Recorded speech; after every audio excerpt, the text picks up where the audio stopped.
Hello friend, আশা করি সবাই ভালো আছো।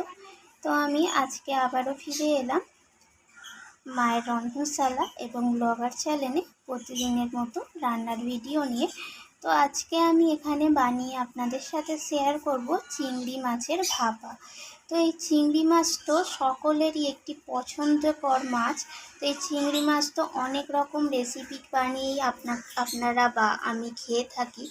তো এই চিংড়ি মাছের তো তুলনাই নেই, চিংড়ি মাছের স্বাদের তো কোনো তুলনাই হয় না। এই রকম মাছের একটা রেসিপি কিন্তু থাকলে প্রত্যেক দিন বা কোনো সময় যে কোনো সময় এই রকম একটা মাছের রেসিপি কিন্তু ভাতের সাথে থাকলে এই মাছটা দিয়ে কিন্তু পুরো ভাতটা খাওয়া হয়ে যায়।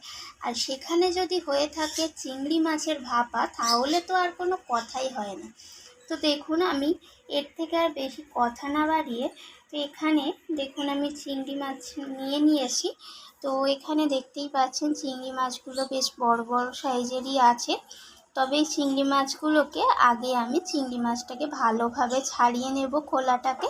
তো চিংড়ি মাছ যেভাবে ছাড়াতে হয় সেটা সবাই জানে, তাই আমি আর সেটা দেখালাম না। তো চলুন চিংড়ি মাছটা ছাড়িয়ে আমি ধুয়ে পরিষ্কার করে নিয়ে তারপর ফিরে আসছি। আমি চিংড়ি মাছগুলোকে ছাড়িয়ে নিয়েছি, খোলাটা ছাড়িয়ে নিয়ে আর একটা টিফিন বক্সে নিয়ে নিয়েছি। তো আমি আজকে ভাপাটা এইরকম একটা স্টিলের টিফিন বক্সের মধ্যেই বানাবো। তো দেখুন এর মধ্যে একে একে আমি সমস্ত মশলাপাতি অ্যাড করে দেব। তো প্রথমে লবণ দিয়ে দিলাম পরিমাণ মতো, আর দিয়ে দেবো এখানে পরিমাণ মতো হলুদ গুঁড়ো, আর দিয়ে দেবো এখানে ঝাল অনুযায়ী লাল লঙ্কার গুঁড়ো, আর দিয়ে দেবো এখানে জিরে গুঁড়ো।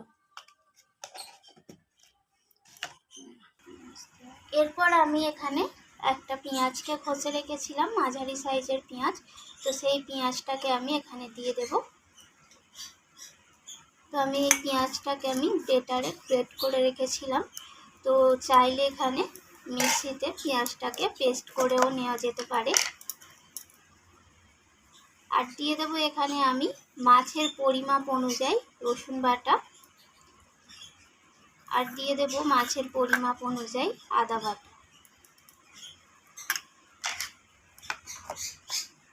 এরপর আমি এখানে দিয়ে দেব পরিমাণ মতো সর্ষের তেল। তো এখানে বেশ অনেকটাই সর্ষের তেল দিতে হবে, তার কারণ মাছটা তো সর্ষের তেলের মধ্যেই তো ভাপাটা হবে। তো এরপর আমি সমস্ত কিছু মাছগুলোকে একসাথে মাখিয়ে নেব। আর দেখুন মাছটাকে আমি কিভাবে ছাড়িয়ে নিয়েছি। এই যে পিছনের দিকে মাথার দিকে অংশটাকে একটু বঁটি দিয়ে আমি কাট লাগিয়ে নিয়েছি, তার কারণ ওখানে যে নোংরা ময়লাগুলো থাকে সেটা বের করে নেওয়া হয়েছে। তো যদি ওটা থেকে যায় তাতে করে কিন্তু পেট খারাপও হতে পারে খেলে।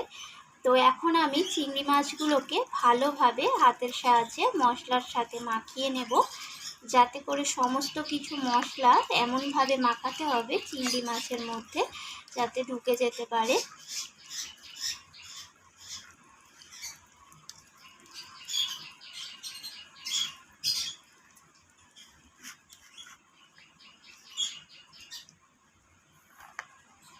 তো দেখুন আমার এখানে মাছটা একদমই মাখানো হয়ে গেছে। এবার আমি দিয়ে দেব উপর থেকে কয়েকটা কাঁচা লঙ্কা।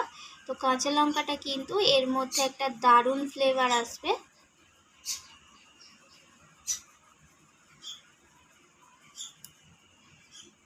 তো এবার আমি টিফিন বক্সের মুখটা বন্ধ করে নেব। তো আরও একটু উপর থেকে আমি তেল দিয়ে দিলাম।